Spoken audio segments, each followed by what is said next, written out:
Assalamu alaikum students. How are you all? Hope you are doing well and staying at home.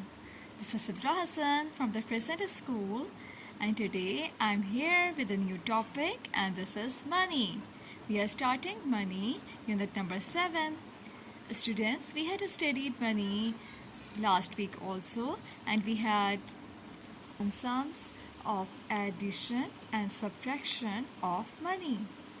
Students, today we are doing word problem of money. Do you know that in previous days paisa was used? Do you know that our grandparents used paisa and it was very difficult to calculate money in paisa? So today I will give you some examples that how to add money and how to subtract money if paisa is also included. For example, 58 rupees and 25 paisa. Rupees and paisa are separated by a point called decimal. So as you know that 1 rupee is equal to 100 paisa. 1 rupee is represented by RE, and more than 1 rupee means 2 rupees, and onward it will be represented by RS. Always remember that while adding and subtracting the decimal notation, points should be aligned. As we have done in addition and subtraction sums, that ones should be placed before ones, tens should be placed aligned with tens. In the same way, the decimal should be aligned while adding and subtracting sums. Plus, I also want to tell you that if there is no point in a number, means that the point is placed at the end. For example, if the number is 25, so in 25 there is no decimal. So it means that the decimal is hidden and it is placed in the end, right?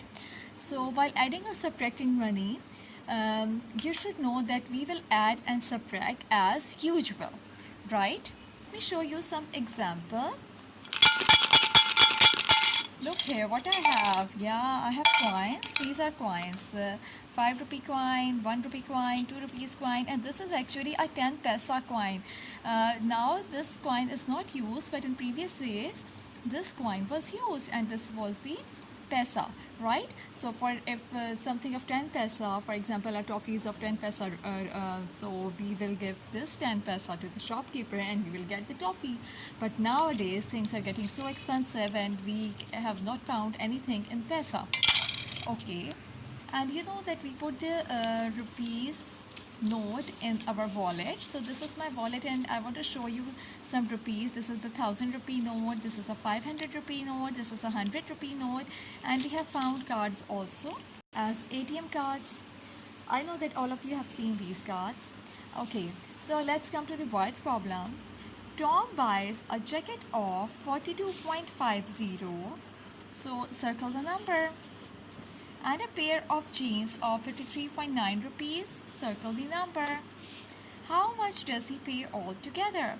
So as altogether, we know that it is the keyword and it should be box. And now evaluate what we have to do. This is the addition sum. We will do simple addition. Jacket is of 42.50 rupees, means 42 rupees and 50 paisa. Jeans 53 rupees and 95 paisa. We add them.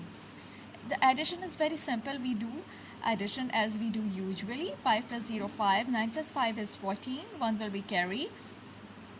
We will not write 1 over there. It will be wrong. We will move the 1 in here as carry, right? We are adding as usual, right? 2 plus 3, 5 and 1, 6. Now 4 and 5, 9. Have you seen that? Have you noted that decimal is here? Right, the point is there. This point separate rupees and paisa. This is rupees and this is paisa, right? So it is actually 96 rupees and 45 paisa. So Tom has paid 96 rupees and 45 paisa to buy jacket and jeans, right? Now as I have told you that the decimal is hidden. If there is no decimal written, that means that it is at the end of the number. So if the number is 52 and 33 rupees and 95 paisa, then we add it like this: 52, so point will be here, and 0 and 0, and 33.95 we will write as it is, right?